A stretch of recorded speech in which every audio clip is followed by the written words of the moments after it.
Yes Lakshmanarao గారు మళ్ళీ మాట్లాడతాను. ఒకసారి విజయశేఖర్ రెడ్డి గారు జాయిన్ అయ్యారు, టీడీపీ అధికార ప్రతినిధి, ఆయనతో మాట్లాడదాం. విజయశేఖర్ రెడ్డి గారు నమస్తే అండి. సార్ మీకు ప్యానలిస్టులకి అట్లాగే వీక్షకులందరికీ నమస్కారం.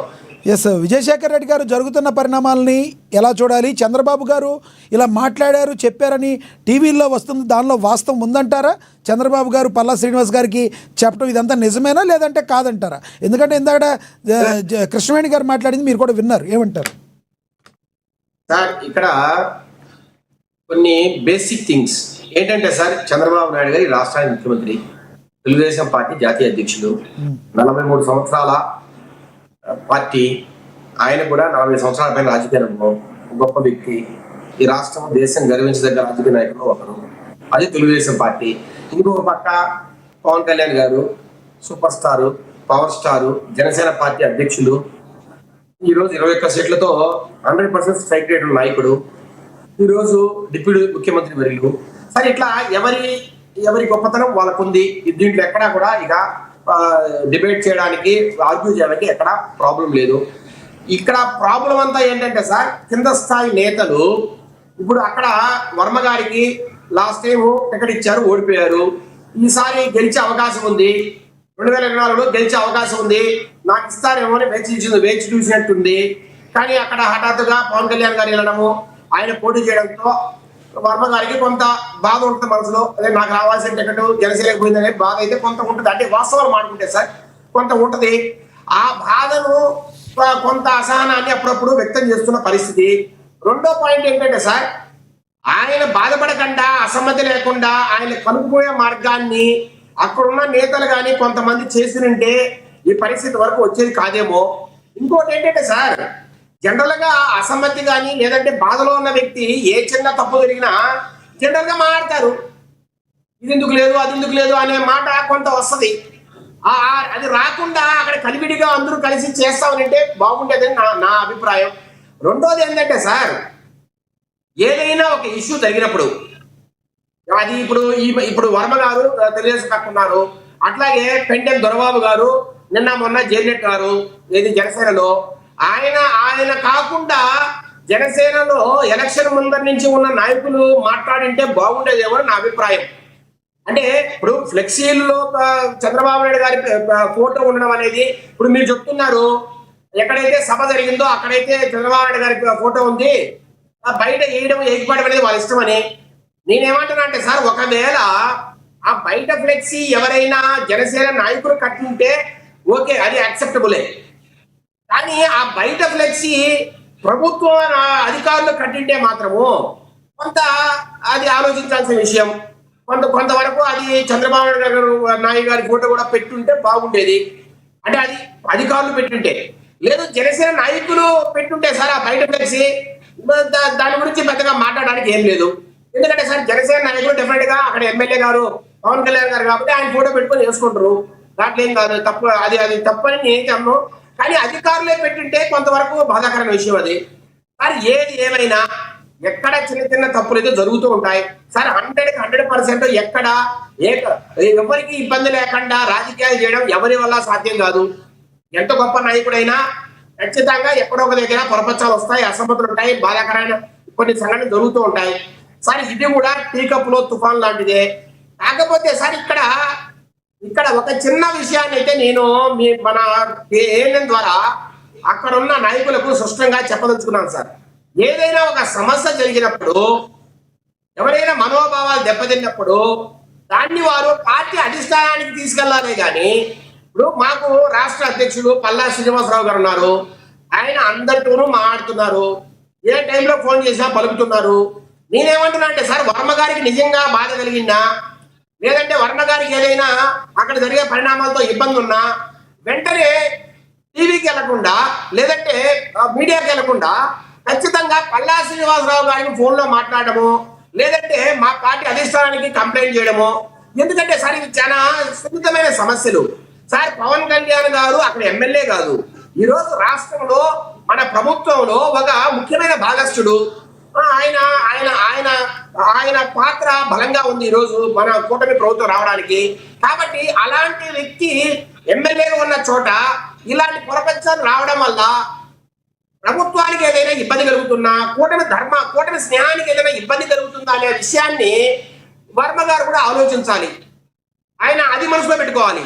అంటే పిఠాపురంలో నా పరిస్థితి ఏంటి, నాకు అవమానం కలుగుతుందా, లేదంటే చంద్రబాబు నాయుడు గారికి అవమానం కలుగుతుందా అనే దానికన్నా కూటమి పొత్తుకు కావచ్చు, కూటమి స్నేహానికి కావచ్చు, ఎక్కడైనా విఘాతం కలుగుతుందా, నేను ఈ మాటలు మాట్లాడచ్చా లేదా, మీడియాకి వెళ్ళి ఏదంటే ఇప్పుడు నేను ఇక్కడ లోకలు మిగతా దత్తత వచ్చారు, ఇట్లాంటి మాటలు కొంత మాట్లాడకన్నా ఉండింటే బాగుండేది. కానీ సరే, విజయశేఖర్ రెడ్డి గారు ఒక్కటి వాస్తవం. విజయశేఖర్ రెడ్డి గారు ఈ డిబేట్లో మాట్లాడేటప్పుడు ఈ డిబేట్లో మాట్లాడేటప్పుడు మీకు 100కి 100 మార్కులు ఇవ్వకుండా ఉండలేకపోతున్నాను సార్. ఎందుకంటే జరిగిన విషయాన్ని నిష్పక్షపాతంగా కరెక్ట్గా చెప్పిన ఒక అధికార ప్రతినిధిగా చరిత్రలో నిలిచిపోతారు మీరు. ఎందుకంటే జరిగిన విషయాన్ని తప్పు ఎవరిదైనా, అటు జనసేనదున్నా టీడీపీదున్నా తీసుకుని మాట్లాడారు చూడండి. మీరు నిజంగా గ్రేట్. ఈ విషయంలో నిజంగా మీరు హ్యాట్స్ ఆఫ్ చెప్పాలి మీకు. సార్ ఒక్క నిమిషం.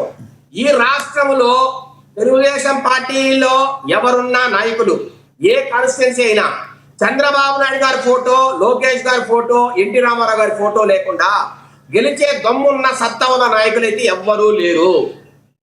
ఈ రాష్ట్రంలో 175 కాన్స్టిట్యున్సీల్లో తెలుగుదేశం పక్కన గెలవగానే ఎవరు గెలిచినా తెలుగుదేశం పార్టీ సైకిల్ గుర్తు, చంద్రబాబు నాయుడు గారి బొమ్మ, లోకేష్ గారి బొమ్మ, అట్లాగే ఎన్టీ రామారావు గారి బొమ్మ, ఈ 3 పెట్టకుండా గెలవగలిగే సత్తా ఉన్న నాయకులు ఉన్నారైతే నేనైతే అనుకోను సార్. వర్మ గారు కావచ్చు, లేదంటే మేడా విజయశేఖర్ రెడ్డి కావచ్చు, లేదంటే ఇంకొక బలమైన వ్యక్తి కూడా కావచ్చు. ఇండిపెండెంట్ గా మేము ఈ కాన్స్టిట్యున్సీలో మాకు తిరుగులేదు అనే పరిస్థితి ఎక్కడా లేదు. సరే, వర్మ గారిని నేనే తక్కువ చేయట్లా, ఆయన గెలిచిన మాట వాస్తవమే.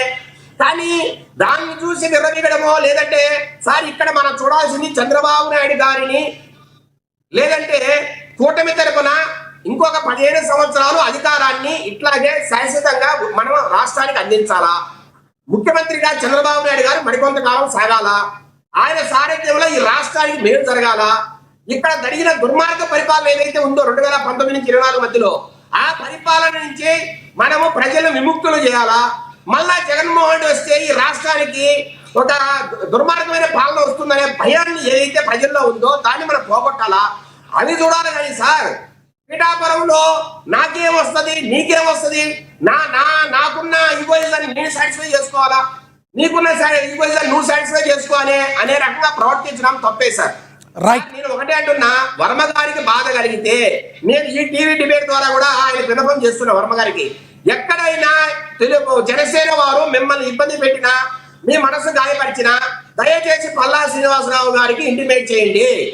ఆయన జనసేన వారితో మాట్లాడి అక్కడ తక్షణ పరిష్కారమో లేదంటే ముందు జరగకుండా చేసే బాధ్యత ఆయన తీసుకుంటారు. దయచేసి మీరు పేపర్లకు లేదంటే టీవీలకు రావద్దండి సార్. అట్లాగే జనసేన పార్టీ నాయకులు కూడా, పవన్ కళ్యాణ్ గారు కూడా దయచేసి ఆయన కూడా ఒక రకమైన వారికి ఖచ్చితంగా ఒక ఇంటిమేషన్ ఇవ్వాలి, వాళ్ళని కూడా కొంత కంట్రోల్ చేయాలి సార్. నేనేమంటున్నా అంటే 2024 ముందర ఎవరైతే జనసేనలో పనిచేశారో వాళ్ళు మాట్లాడితే కొంత వర్మ గారికి కూడా కొంత తీసుకునే ఛాన్స్ ఉంటది. నిన్న మొన్న చేరిన పెండెమ దొరబాబు ఆయన వచ్చి ఆయన ఏదో గెలిపించినట్టు, ఆయన ఏదో కూటమి ప్రభుత్వానికి ఇచ్చినట్టు ఆయన మాట్లాడటం అనే సార్ ఒకటి, ఇప్పుడు నేనైనా సార్ ఎలక్షన్ తర్వాత నేను పార్టీలో చేరి నేను అంతకుముందు ఉన్న తెలుగుదేశం వ్యక్తి మీద పోతే ఎవరైనా ఒప్పుకుంటారా సార్, అసిస్తారా సార్? పార్టీలో ఎప్పుడు చేరాననేది నేనేమి కదనట్లా. ఆయన ముందరే, ఇప్పుడు 24 ముందర చేరింటే ఆయన మాట్లాడే హక్కు కూడా ఉంటది.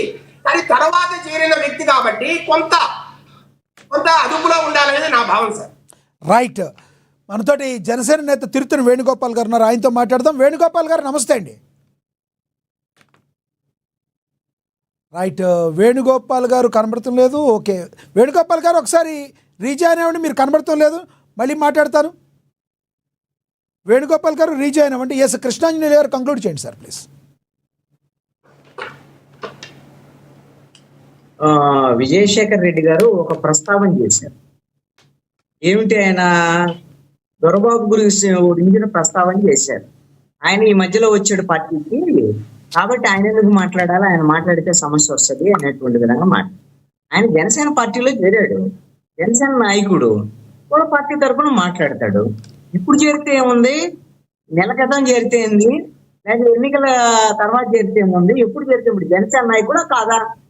ఇప్పుడు మీరు మొన్న ఎన్నికల సమయంలో చాలా మంది వైఎస్ఆర్ కాంగ్రెస్ పార్టీ వాళ్ళని చేర్చుకున్నారు, పిలిచి పెట్టేశారు, ఎమ్మెల్యే సీట్లు ఇచ్చారు, మంత్రి పదవులు ఇచ్చారు. మరి ఇప్పుడు వాళ్ళందరినీ జనసేన మీ కూటమిలో వాళ్ళని గౌరవిస్తుందా లేదా? మీరు ఇంతకు ముందు వైఎస్ఆర్ కాంగ్రెస్ పార్టీలో ఉన్నారు, అప్పుడు మమ్మల్ని ఓడించడానికి ప్రయత్నం చేశారు అని అంటే కుదిరిద్దా? కుదరదు. అందుకని జనసేన యాక్సెప్ట్ చేసింది, జనసేన దొరబాబుని చేర్చుకున్నది, పెండెం దొరబాబుని, జనసేన నాయకుడు అంతే. మీరు యాక్సెప్ట్ చేస్తే రాల్సింది.